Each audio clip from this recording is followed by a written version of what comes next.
বানি টিপল ফোর যে panel user তার সম্পূর্ণ প্রমাণ এই ভিডিওর মধ্যে দেওয়া হবে, শুধু দেখুন। চলো ভাই দেখো আপনি কি করতে হ্যাঁ। হায় হায়, পাশার মধ্যেও হেড। এক জায়গায় আই নাইলে কিন্তু মায়ের খায়।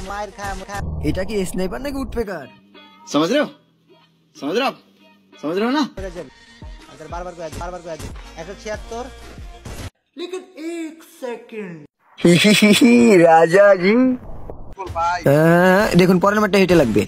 এখন আপনারা ভাবতে পারেন যে আমি কিভাবে জানলাম যে পরেরটা হেঁটে লাগবে, আগে থেকে ভিডিও দেখছি। আরে না না রে পাগলা, প্রথমটা বডিতে লাগলে পরেরটা হেড লাগবে, এটা বানি টিপল ফোরের হ্যাক। আর এই হেডটা দেখেন, মাথার এক হাতে এই পাশে হেডশট লাগছে। এখনো যদি আপনার বিশ্বাস না হয় তাহলে একটা প্রমাণ দিচ্ছি। দেখুন এই শটটা বডিতে লাগছে না, কনফার্ম এর পরের শটটা হেডেই দেখুন।